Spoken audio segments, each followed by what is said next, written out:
ছাত্র জনতার বিক্ষোভের মুখে গত ৫ আগস্ট দেশ ছেড়ে ভারতে আশ্রয় নিয়ে আছেন সাবেক প্রধানমন্ত্রী শেখ হাসিনা। সেদিন সন্ধ্যায় বাংলাদেশ বিমান বাহিনীর একটি বিমানে দিল্লির কাছে গাজিয়াবাদের হিন্দন বিমান ঘাঁটিতে অবতরণ করেন শেখ হাসিনা ও তার ছোট বোন শেখ রেহানা। ভারতে শেখ হাসিনার প্রবেশের খবর পরের দিন দেশটির সরকার পার্লামেন্টে সরকারিভাবে ঘোষণা করে। তবে শেখ হাসিনার অবস্থান ঠিক কোথায় সে বিষয়ে ৩ সপ্তাহ কেটে গেলেও দিল্লি আনুষ্ঠানিকভাবে কিছু জানায়নি।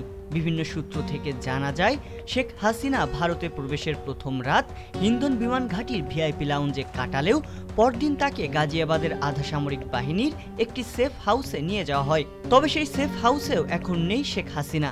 দিল্লির বিভিন্ন সূত্র ব্যবহার করে বাংলাদেশের অনলাইন সংবাদ মাধ্যম বাংলা ট্রিবিউন জানিয়েছে, ভারতে অবস্থানরত শেখ হাসিনাকে এবার গাজিয়াবাদ থেকে সরিয়ে নিয়েছে ভারত। তাকে গভীর রাতে হেলিকপ্টারে দিল্লির গোপন কোনো স্থানে নিয়ে যাওয়া হয়েছে।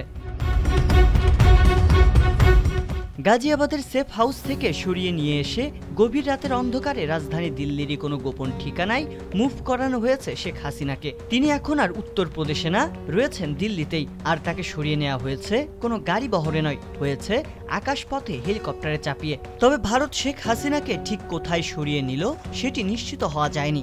10 থেকে 12 দিন আগে দক্ষিণ দিল্লির বাসিন্দারা মধ্যরাতেরও অনেক পরে তাদের মাথার ওপরে আকাশে হেলিকপ্টারের মুভমেন্ট দেখে বেশ অবাক হয়েছিলেন।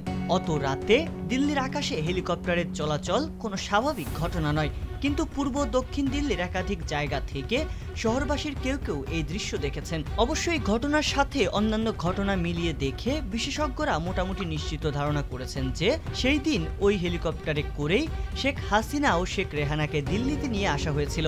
দিল্লির ভেতরে সামরিক বাহিনীর অনেকগুলো হেলিপ্যাড রয়েছে, তার কোনোটাতেই সেটা নামে। এরপর তাকে সেখান থেকে গাড়িতে নিয়ে যাওয়া হয় কাছাকাছি গোপন কোনো ঠিকানায়। দিল্লিতে আশ্রয় নেওয়ার ঘটনা শেখ হাসিনার জন্য এবারই প্রথম নয়। তবে এবারের পরিস্থিতি বেশি ঘোলাটে হওয়ায় একদিকে যেমন দিল্লিতে শেখ হাসিনার অবস্থান দীর্ঘায়িত হতে পারে সেই সম্ভাবনা যেমন জোরালো হচ্ছে, পাশাপাশি ভারতের পক্ষ থেকে তৃতীয় কোনো বন্ধু দেশে তাকে পাঠানোর চেষ্টা চলছে। এদিকে শেখ হাসিনার দিল্লিতে স্থানান্তরিত করার পেছনে অন্য কিছু কারণও থাকতে পারে। শেখ হাসিনার মেয়ে সাইমা ওয়াজেদ পুতুল বিশ্ব স্বাস্থ্য সংস্থার আঞ্চলিক কর্মকর্তা হওয়ার সুবাদে গত বছর থেকে দিল্লিতেই থাকেন। গণমাধ্যম বাংলা ট্রিবিউনকে দিল্লির একাধিক শীর্ষ কর্মকর্তা সূত্র জানিয়েছে, শেখ হাসিনা ও তার মেয়ে ইতিমধ্যেই বেশ কয়েকবার সামনাসামনি দেখা করেছেন। তবে সেসব সাক্ষাতের কথা গোপনই রাখা হয়েছে। ধারণা করা হচ্ছে ভারত এই বিষয়টিকে একদমই আলোর মুখ দেখাতে চায় না। সংবাদ, ফিচার ও অনুষ্ঠানের জন্য ভিজিট করুন সংবাদ প্রকাশের ওয়েবসাইট এবং যুক্ত থাকুন ফেসবুক পেজ ও ইউটিউব চ্যানেলের সঙ্গে।